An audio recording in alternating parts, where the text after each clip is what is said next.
Y seguimos cantando, vamos a cantar, yo creo que uno de los himnos más cantados mundialmente, Sublime Gracia. Y cuando leemos la letra de Sublime Gracia, cuando leemos las 4 estrofas de Sublime Gracia, nos damos cuenta de que es tu historia, de que es mi historia, no solamente la historia de aquel hombre inglés, clérigo inglés que lo escribió, sino también la tuya y la mía. Porque nosotros, solamente por la gracia de Dios, es que somos salvos. Fuimos o no infelices antes de conocer a Cristo. Fuimos o no ciegos antes de conocer a Cristo. Estábamos perdidos o no. En los peligros o aflicción que yo he tenido aquí, su gracia me libró. En los peligros y aflicción que yo he tenido aquí, su gracia siempre me libró. Su gracia siempre me libró y me guiará feliz. Y cuando yo por siglos brillando esté al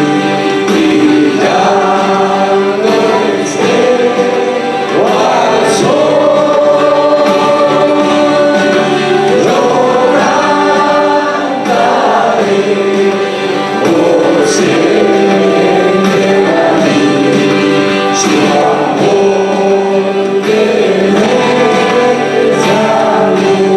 su amor que me salvó, su amor que me salvó, su amor que me salvó.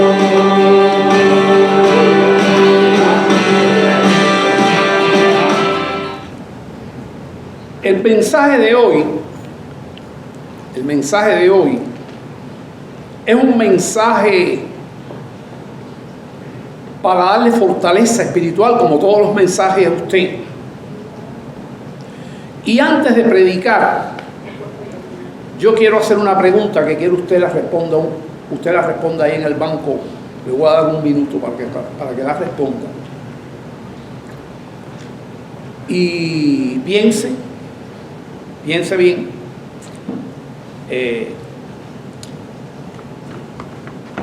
Yo quiero que usted se responda. ¿Quién es usted? ¿O qué es usted? Efraín tiene que decir quién soy yo y qué soy yo. Gillian tiene que decir quién soy yo y qué soy yo. ¿Cómo tú te identificas? Le doy un minuto.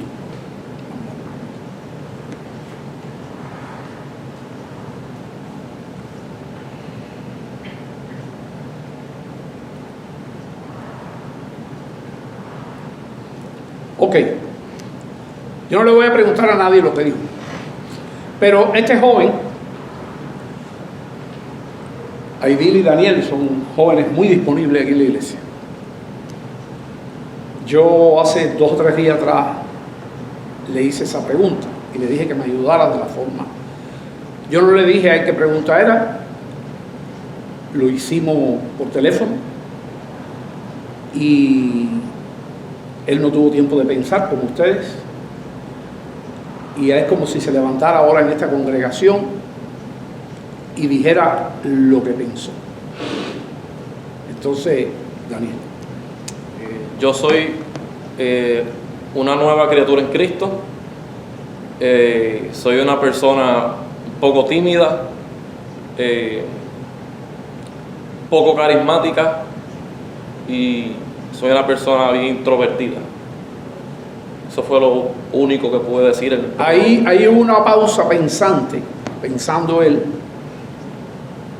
y entonces yo le dije, está bien ya. Y eso fue lo que él respondió.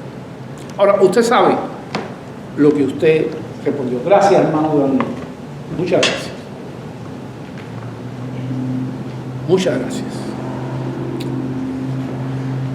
Estamos hablando de nuestra identidad. Es muy importante que conozcamos nuestra identidad. Es muy importante. Si hay una cosa que el enemigo quiere hacer, es cambiarnos, confundirnos con respecto a la identidad que tenemos. La Biblia tiene muchos textos que nos definen quiénes somos. La pregunta es, pero el cristiano tiene que, un buen ejercicio sería que empecemos a trabajar en eso y hagamos un párrafo grande y lo repasemos de vez en cuando. Porque el enemigo quiere que olvidemos eso. Y si para colmo, como expresó la hermana Irma aquí, es como un carro que no se usa, quiere decir que está tibio, que está a media máquina, entonces usted va a tener deprimida y confundida y cambiada su identidad.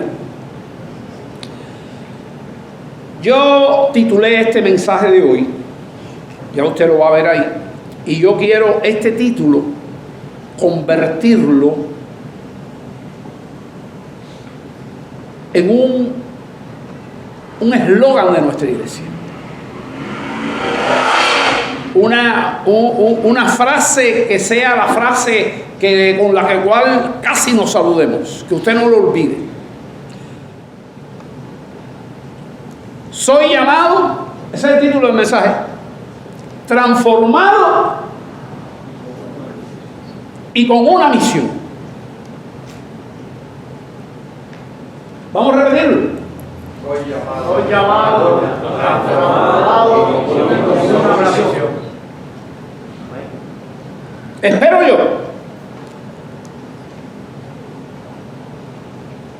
¿qué fue lo primero que dijiste tú, Daniel? Soy una nueva criatura en Cristo. Eso está bien. Soy una nueva. Vamos a profundizar en esto hoy. Él dijo lo primero, a él le faltó una cosita, él lo primero que dijo y lo dijo muy bien. Él dijo, yo soy Daniel. Lo dijo con emoción allí, más que aquí claro, está haciendo una repetición. Yo soy Daniel, una nueva criatura en Cristo. Y medio tembloroso, entonces dijo, soy tímido. Y lo hizo despacio. Y soy poco carismático. Y ahí se quedó paradito. Y entonces yo le dije, está bien, porque vi que estaba... Pero eso fue lo primero que le viene a la mente. Vamos a cambiar, vamos a pedirle al Señor en esta mañana que nos ayude a definir nuestra verdadera identidad. Vamos a estar trabajando, y yo quiero que usted busque su Biblia en el Mateo 4. Mateo 4, vamos a estar ahí en Mateo. Vamos a trabajar hoy con su Biblia en Mateo. Hay otras diapos aquí que nos tienen los textos, pero yo quiero que usted esté en Mateo. Pero yo quiero que ahora vayamos a una base. Hay una base bíblica para la identidad.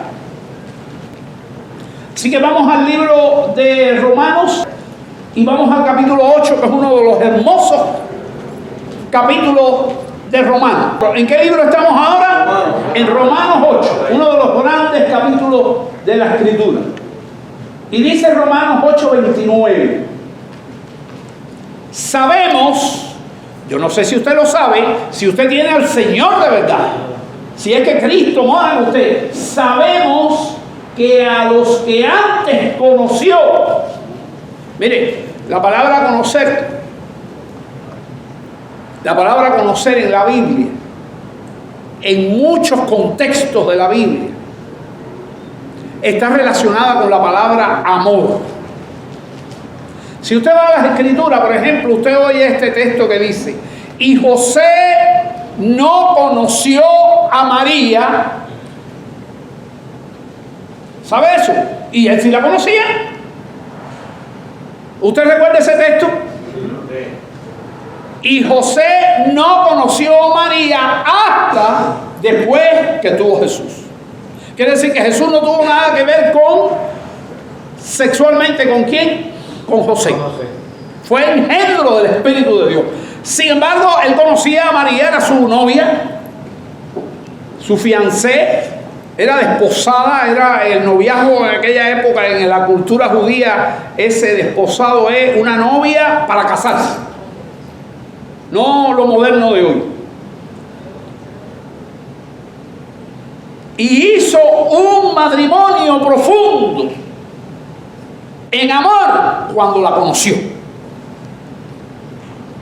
Ahora, en la Biblia, cuando se habla de que Dios nos conoce y conoce y conoce con respecto a Dios, es que Dios nos ama. Amor. Entonces, ¿qué dice ahí? Y sabemos que a los que antes... ¿Pero qué debe poner ahí para entender el texto? Amor. También los predestinó. Quiere decir que ya te define qué cosa. El destino final tuyo. Los predestinó para que fuesen hechos. Para que fuesen hechos. Conforme a qué? A la imagen de su Hijo. Quiere decir que cuando usted entra en la vida cristiana y usted nace de nuevo, tiene que ocurrir eso. Dije que siempre tengo que predicar eso en todos los mensajes. Y usted nace de nuevo. Usted nace de nuevo. En primer lugar porque Dios lo buscó. Primero te conoce en la eternidad, te ama en la eternidad. Y antes que tú naces ya te predestinó. Y cuando ya naciste físicamente, Él te llama. ¿Cómo se llama este mensaje? Ya se lo pidió, se lo hice repetir. Soy llamado, transformado. Apréndase el texto, que eso va a ser aquí un lema. ¿Y qué? Y con una misión. Soy llamado. Entonces, Él primero te conoce. Dios te ama. Inmediatamente, ¿qué hace? Te predestina. Para que cuando nazcas seas ¿qué? Hecho. Y en la vida te llama, empieza a llamar, empieza a buscarte y te llama y te llama, te llama y te llama. Y un día tú respondes. Conforme a la imagen de su Hijo, porque nos hace, y esa es la meta del cristiano. Esa es la meta del cristiano. Conforme a la imagen de su Hijo. A fin de que Él sea el primogénito, el principal, el primero entre muchos. Hermano, nosotros somos la familia de Dios, lo que estábamos hablando la semana antes pasada, la familia de Dios. ¿Se acuerdan? En las 5 esferas, la esfera del medio. Todo el mundo debe conocer eso aquí, la esfera del medio, porque lo traje aquí a la iglesia y el que no vino al otro día lo tenía en el internet. La esfera del medio, la familia de Dios. Que siempre he enseñado que la familia de nosotros carnal es más importante que la familia de Dios. No es verdad. No es verdad. Yo las pongo iguales, pero si le das más prioridad a la familiar carnal, pronto la pierdes. Porque esta, con todos los efectos que tiene, es la eterna. La otra, si no pertenece a esta, no va a existir. ¿Se acuerdan? Vanidad de vanidades. Todo es vanidad.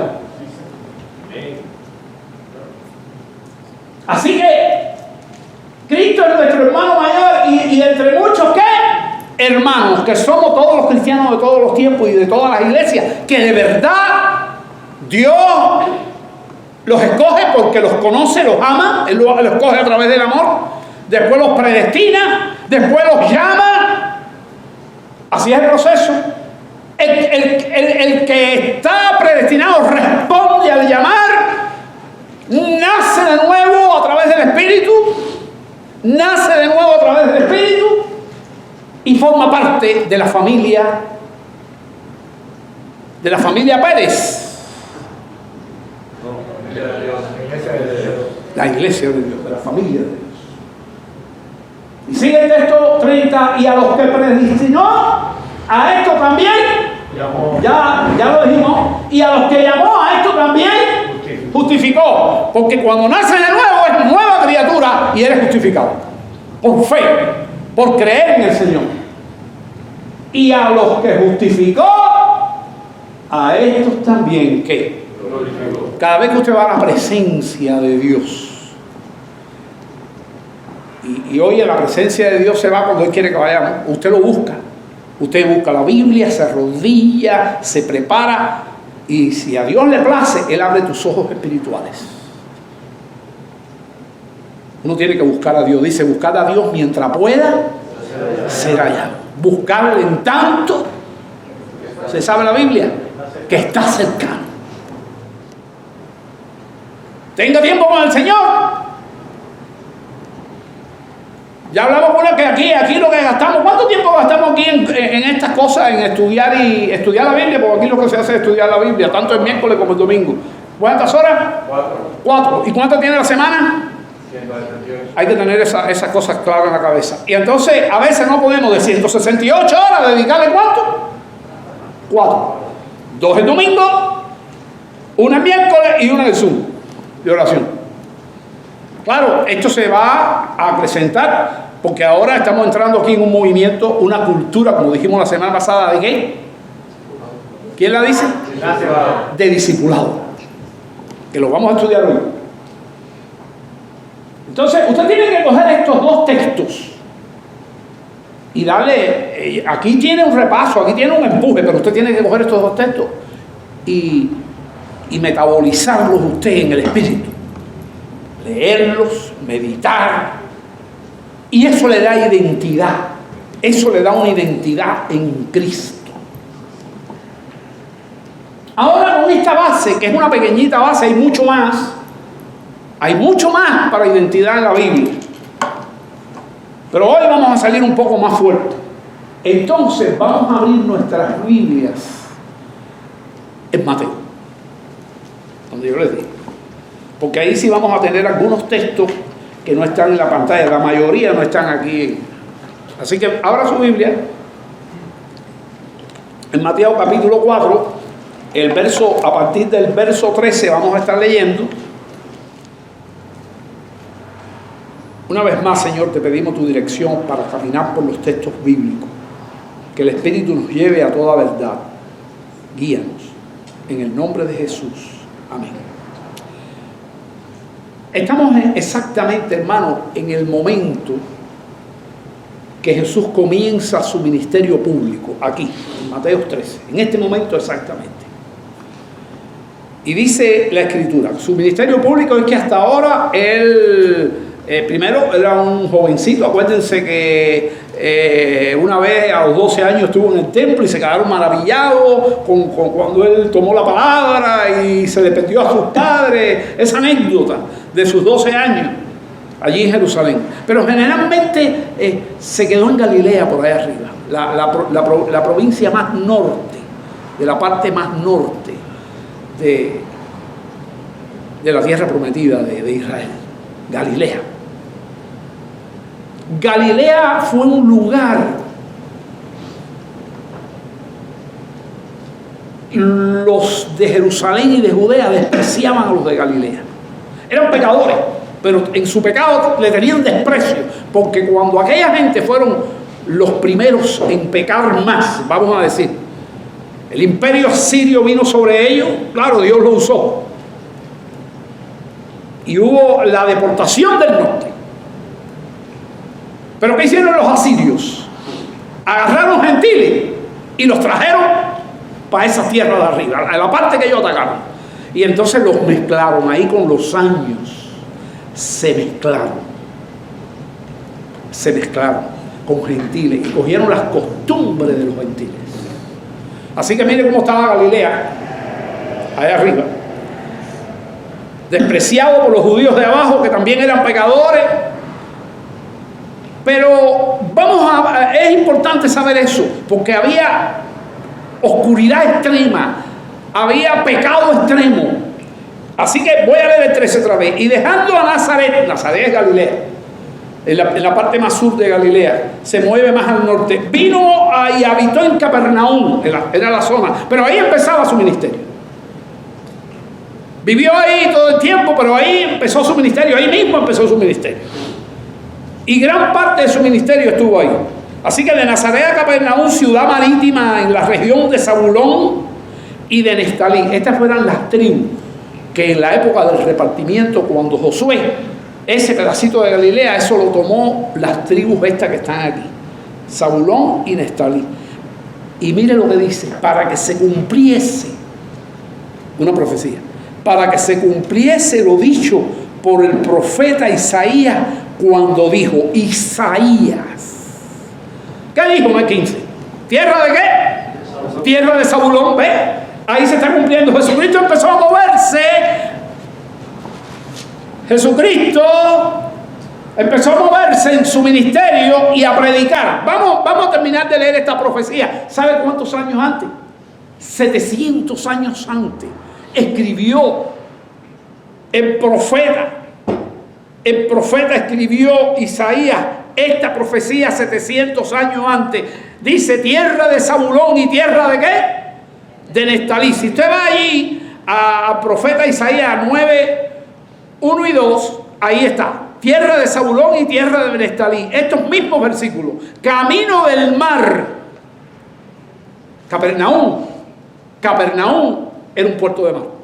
Al otro lado del Jordán. Y su orilla era el Jordán. Galilea de los gentiles. Miren cómo lo llamaban. Había tan pocos judíos puros ahí. Tampoco, contado con las manos, si existía, que la mayoría, ¿quiénes eran? Gentiles, judíos mezclados, mestizos, mezclados, con prácticas gentiles, adorando a otros dioses en esa época. Galilea de los gentiles, dice el 16, el pueblo asentado en tinieblas. ¿Cómo estaba el pueblo? Asentado en tinieblas, ¿qué dice? Vio, ¿qué vio? Vio gran luz. ¡Wow! A veces la gente dice, las tribus perdidas de Israel, las del norte, que fueron se perdieron las tribus. Hermano, todo Israel se perdió. Israel se perdió. Pero mira Jesucristo donde vino, a los más perdidos. Y fue allí donde comenzó su ministerio. Y dice que tuvieron el privilegio, el pueblo asentado en tinieblas. Es importante saber esto porque usted cualquier día que vaya a leer la Biblia disfruta esto. Asentado en tinieblas vio gran luz. Y los asentados en región de sombra de muerte. Tiniebla, ¿y qué más? ¿Qué otro nombre le da? Sombra de muerte. Luz les resplandeció. Hermano, mire, vuelvo a tomar el ejemplo de Ida. Cuando usted no usa al Señor, cuando usted no busca, usted está yendo ¿para dónde? Poco a poco, ¿para dónde se va? Para las tinieblas. Su mente va a estar oscura. Usted no va a ver bien. Cristiano, si usted no es fogoso, hay que ser fogoso con Jesús. Luz les resplandeció. Y luz les resplandece a usted cuando usted busca a Cristo. Cuando usted busca a Cristo. Eso me pasa a mí. Y cuando busco al Señor me siento como si estuviera en el cielo. Y cuando me paso un tiempo, un rato ahí en la morosidad y en la tontería, siento que como que tiendo a la tiniebla. Su pastor. Dice el 17, ya se acaba la profecía. Andando Jesús junto al mar de Galilea, vio a dos hermanos. Wow. Simón, llamado Pedro, y Andrés, su hermano. Que estaban igual que todos ustedes. ¿Qué estaban haciendo? Echaban la red. Bueno, ese es el trabajo de ellos. Echaban la red en el mar porque eran pescadores. Y ahora vamos a entrar en el texto. Vamos a entrar en el texto que es la base de este mensaje, que es el texto 4, Mateo 4:19. Lo tenemos aquí. ¿Y qué pasó ahí? Miren acá. Y les dijo. ¿Qué le dijo José Luisito? Venid en pos de mí. ¿Qué es eso? ¿Qué es eso? ¿Cómo se llama este mensaje? ¿Cómo se llama este? La primera palabra es llamado. Somos llamados. Ese fue el primer llamado, o los dos, esos dos, de millones que vinieron atrás. ¿Qué le dijo? Le metió un grito, ¡oye! ¿Y qué le dijo? Venid, ¿lo está llamando o no? Los llamó. Venid en pos de mí. ¿Qué quiere decir eso? Síganme. Síganme. Eso, si usted es cristiano, usted tuvo que sentir eso una vez. Y si no lo sintió, usted va a la iglesia, usted lleva 50 años en la iglesia, pero entonces si usted no siente que es llamado, a mí me gusta mucho José, que está en Cuba ahora, que él cuando hablamos de estas cosas me dice, yo sé, yo estoy ahora que estoy en el Señor, yo sé que toda la vida que estuve impío, que estuve sin Cristo, Él me estaba buscando. ¿Jesús está buscando o no? Porque ¿qué dice el texto? Vamos a la Biblia. Dice, voy a leer desde el 17 otra vez. Desde entonces comenzó Jesús ¿a qué? A predicar. Y a decir, ahí iba el mensaje de ¿qué decía ahí? Arrepentidos porque el reino de los cielos se ha acercado. Claro, llegó el rey, el creador del cielo y la tierra. Está aquí con ustedes, la gente no se da cuenta. Se ha acercado. Nosotros tenemos que dar cuenta de qué estamos haciendo con el evangelio y qué cosa es el cristianismo y qué cosa es cuando decimos que somos cristianos. Tiene que haber un llamamiento. Usted tuvo que tener un llamamiento y si no tiene que tenerlo, yo creo firmemente que si usted no tiene un llamamiento, pero usted está aquí hoy, como quiera que sea, fíjese lo que digo, si no se siente llamado, pero está aquí hoy, es porque Cristo te está llamando. Tiene que tener claro eso.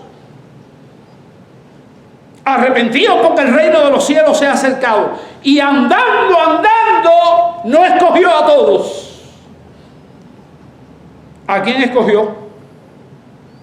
Dice aquí, andando Jesús junto al mar de Galilea, vio a dos hermanos, Simón, llamado Pedro, y Andrés su hermano, que echaban la red en el mar porque eran pescadores. Y ahí viene el llamado.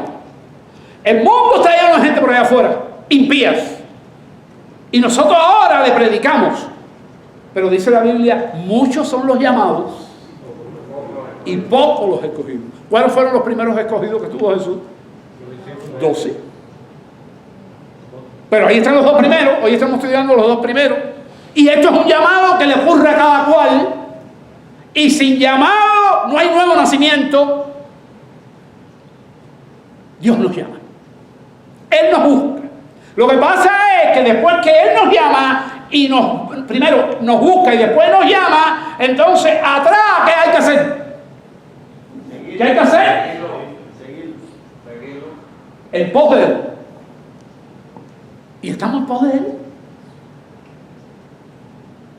¿Estamos en pos de Él? ¿Are you sure about that? ¿Estás seguro? Piense, medite. Venid en pos de mí. Esa es la cosa. Ahora, si vienes en pos de mí, si sentiste el llamado y vas en pos de Él, Él tiene una promesa para nosotros. ¿Cuál es?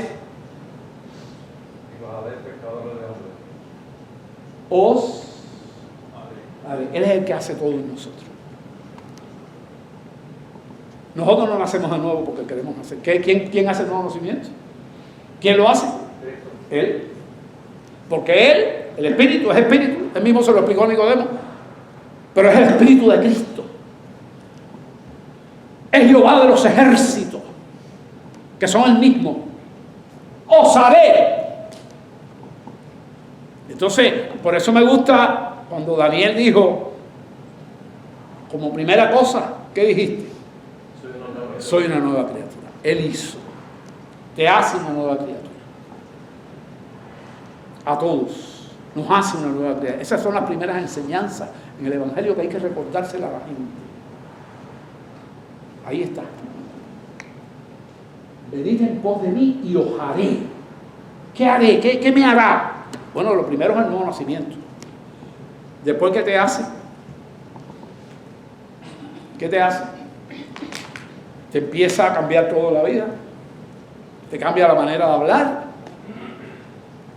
Te empieza a limpiar. Si mentías, ¿qué hace? Empieza a mentir menos y cada día menos. Si fumas, ¿qué hace? Empiezas a dar ese vicio que te come el pulmón. Te come el pulmón. Yo recuerdo cuando estaba en mi primera iglesia, un hermano que tenía un vicio de fumar. Y él conoció al Señor. Era un muchacho enfermo de los nervios. Yo hablé ya de él aquí, Vladimir, y Dios lo hizo un hombre de Dios. Pero en su comienzo, él le decía al pastor, yo soy cristiano, pero yo fumo. Y él sabía que no. Y ahí batallaba.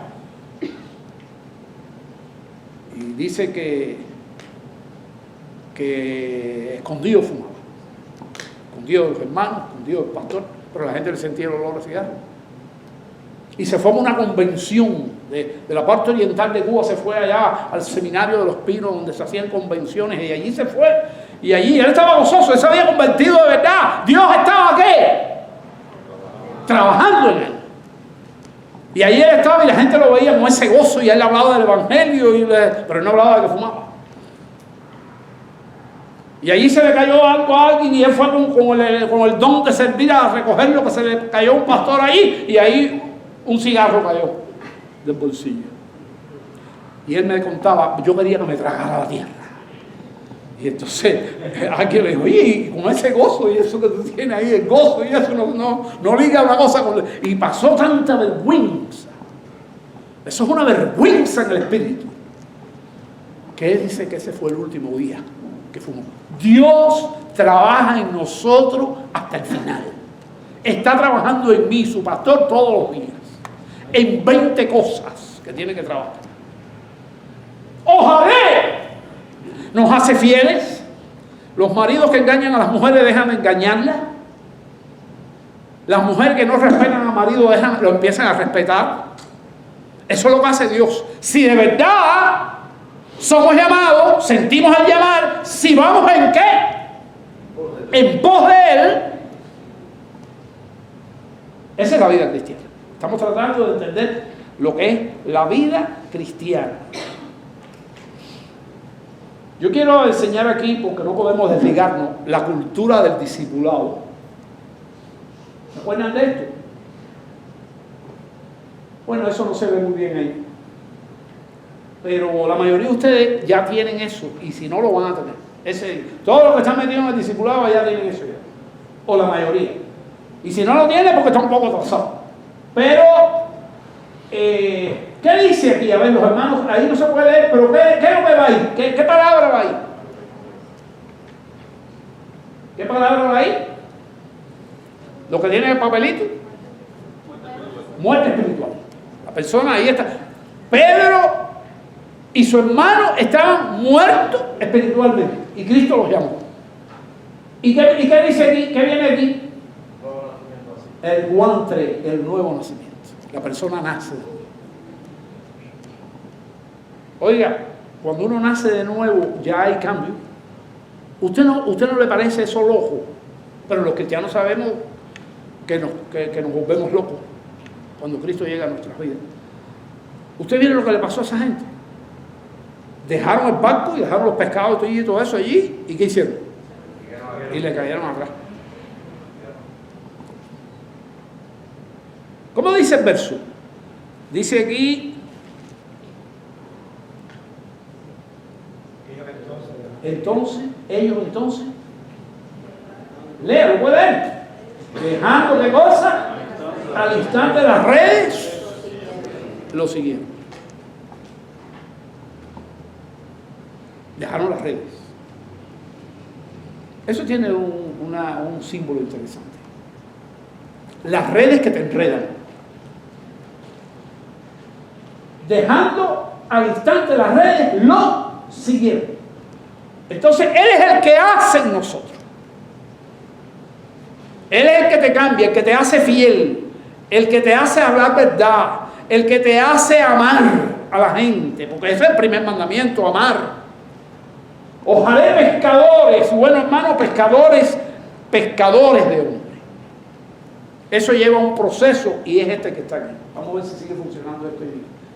Todo este proceso que está aquí.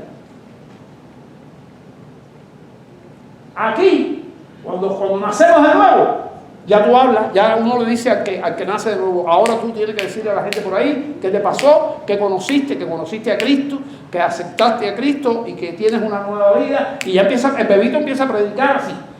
Hay que enseñarlo a hablar ya. Y ahí empieza el proceso de parecernos cada día más a la imagen, como acabamos de ver en el texto. ¿De quién? De Cristo. Y aquí que viene al final, ¿qué me lo dice? De los discípulos. Dígalo alto, madurez espiritual. ¿Qué cosa es madurez espiritual? Es fácil. Más parecerte a quién? A Cristo. Eso es madurez espiritual. Y aquí está el camino, que vamos creciendo, aprendiendo a parecernos más al Señor. Y aquí hay un desvío, y aquí hay otro desvío. Y cuando nosotros nos vamos entreteniendo y dejando de ir a la iglesia y dejando de tener nuestro tiempo a solas con Dios de calidad y dejando de hacer cosas, cuando viene a ver, nos pasa esto. Cuando usted se mete un mes sin venir a la iglesia, posiblemente usted está semi-apartado. Está ajeno, un cristiano ajeno a la vida de Dios. Porque la vida de Dios no es fuera de la iglesia. La iglesia no la inventaron los pastores. Los pastores son llamados para ser pastores, los diáconos para ser diáconos y los hermanos para diferentes servicios y ministerios en la iglesia. Somos llamados porque yo decía la semana pasada, esto que está aquí, que es tan criticado y tan mal hablado a veces hasta por los mismos cristianos, es el cuerpo de quién. Dios nos llama así, cuerpo de Cristo. ¿Y la cabeza quién es? Cristo Jesús. Y nosotros somos su cuerpo. Y no podemos vivir sin esto. Este es el camino del viaje de qué? Como discípulo. Aquí en el movimiento discipular, ya los que tienen eso tienen que poner su nombre aquí. Y saben que aquí está la muerte espiritual, que espero que ya no esté, que nació de nuevo. Y ahora estamos en crecimiento. Y aquí, cuando estemos como Cristo, que va a ser cuando estemos en su presencia, ya sea que Él venga o que nosotros muramos y vayamos. Así que esta es la idea. Vamos a seguir aquí y os haré, ¿qué cosa? Pescadores. Eso de pescadores de hombres no es... Mire, yo le voy a decir una cosa. Si voy a decir aquí mi identidad, bueno, yo digo, yo soy David Brenny, soy un discípulo de Cristo, nací de nuevo, soy llamado, soy transformado por el Señor, tengo una misión, soy pescador de hombres, soy médico. Ahora me voy a parar. Usted sabe, para una gente hacerse médico, cómo tiene que prepararse. No tiene idea. Pero le voy a decir algo, que estoy en las dos cosas. Para hacerme pescador de hombre de verdad, es mucho más largo, más difícil para lograr los objetivos.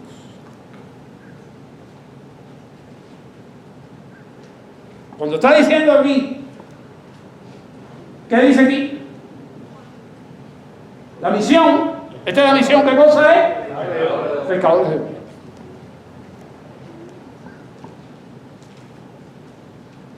Cuando Josué se reúne con José Luisito, que ahora lo empieza a hacer también con Gillian, pónganse de pie.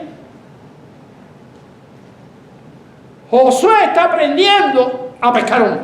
Porque el pescado no solamente es agarrarlo ahí, porque si se te puede ir, y ahí tiene su técnica en los peces. Después hay que saber dónde los pone, porque se te echan a perder o lo que sea. Lleva su proceso. Y si usted se pone a pescar sin preparación, siéntense, sin preparación. Oiga, yo soy malísimo pescando. Cuando yo voy a pescar, se forma un enredo de puta allí, que yo no sé ni qué, y entonces me voy ya para atrás, mal. Pescar, hombre, esto es peor que qué, más difícil, vamos a llamarle no peor, sino más difícil que qué, que pescar peces, y más difícil que la medicina. Pescadores de hombre, porque es todo el proceso, todo esto es pescar hombre, porque si usted tiene un discípulo, el discípulo, ponte de pie otra vez, Josué. Otra vez, no, que primera, pónganse ustedes otra vez. Estoy cogiendo los más jóvenes que no están cansados. Si Josué los deja en el discipulado, ¿qué pasó? ¿Qué pasó? A no ser que otro lo haga. Pescar no es solamente hablar el evangelio en un lugar y ya te repartiste el atadito. No, el proceso de atrás es el que hay que hacer más. Cuando logras uno, hay que llevarlo hasta el bautizo, hay que llevarlo hasta la madurez, hay que llevarlo hasta que él esté listo para que entonces él tenga otro discípulo, otro pez. Siéntense, gracias. Hermano, esto es muy serio.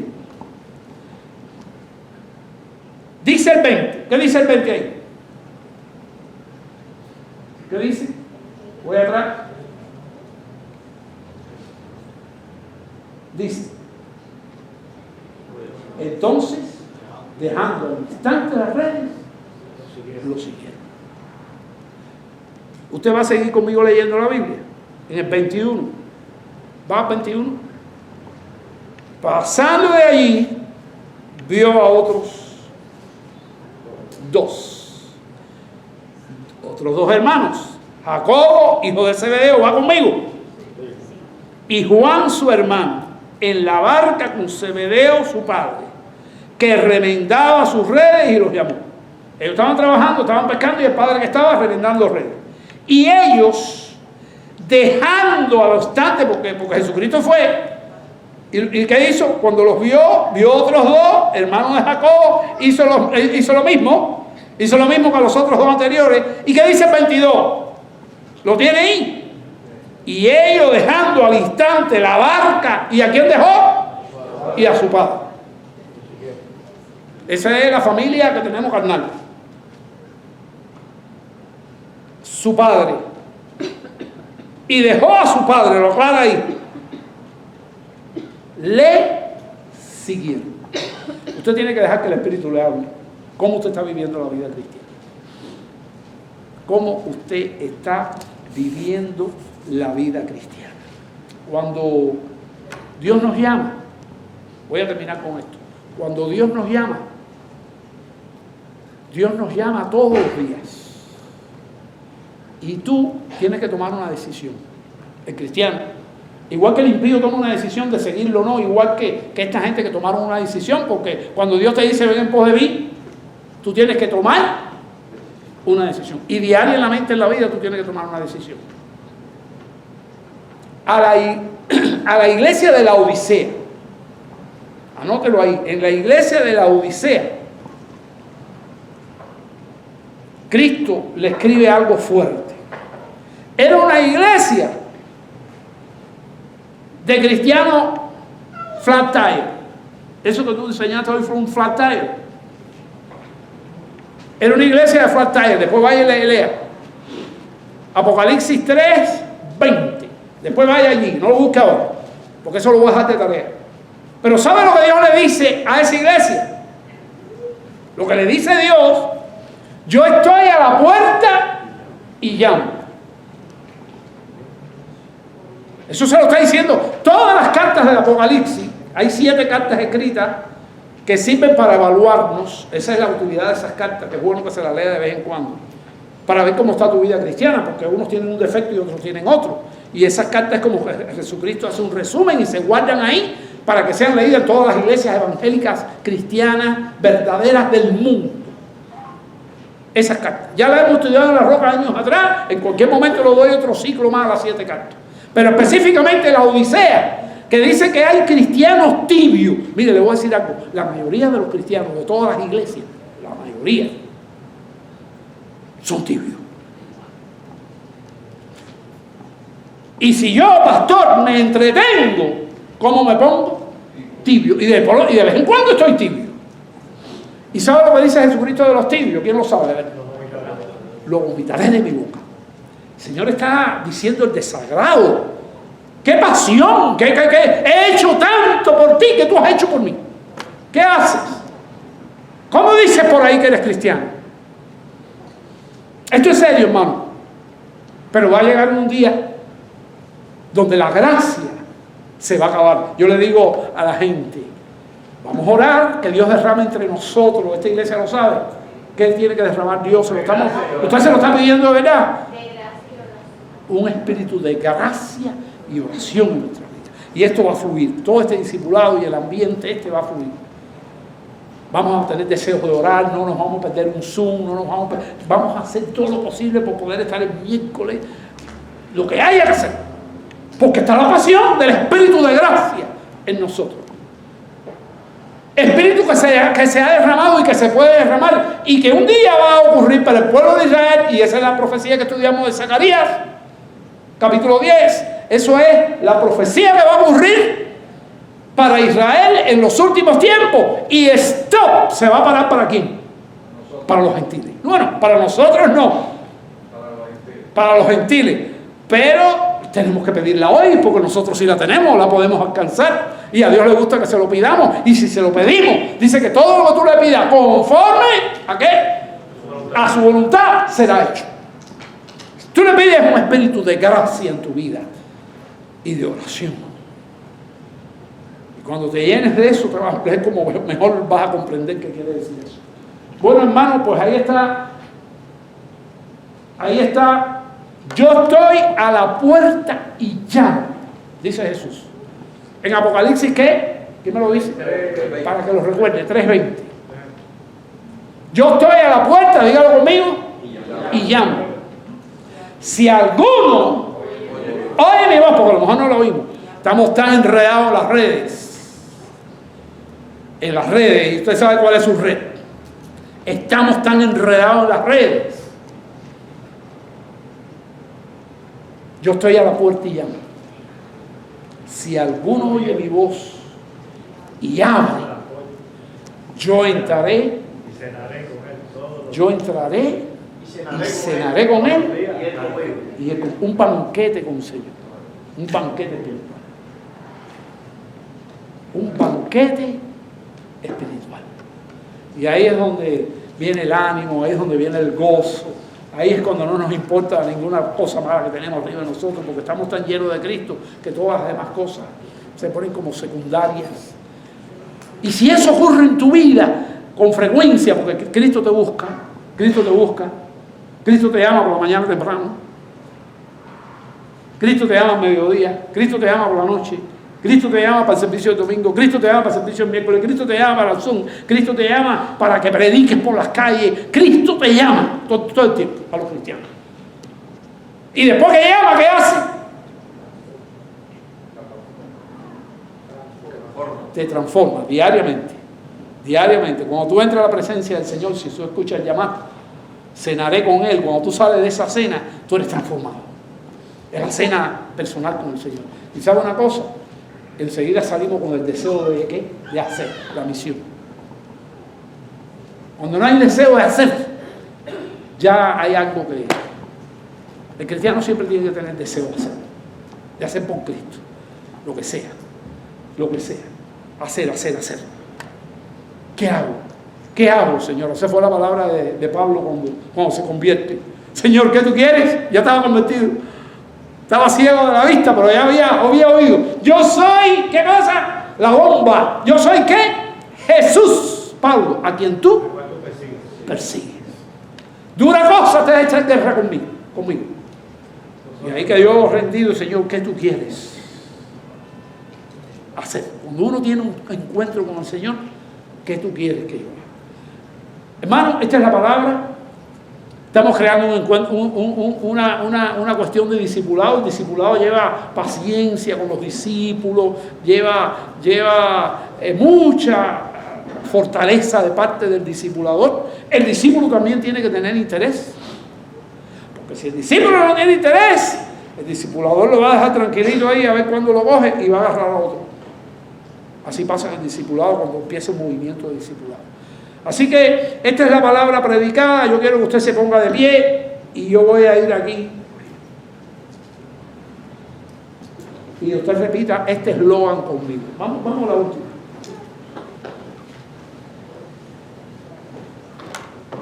¿Qué dice?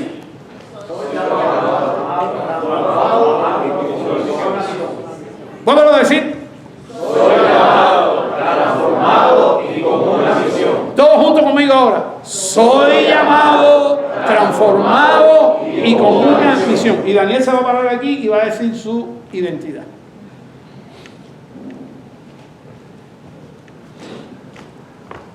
Yo soy Daniel, soy llamado, transformado y con una misión. Y además de eso, ¿eres qué? También soy una nueva criatura en Cristo, soy tímido, soy poco carismático. Pero el Señor me va a dar carisma y el Señor me va a quitar la timidez. Así. Vamos a orar, hermano. Gracias, Dios mío. Alabamos tu nombre. Gracias.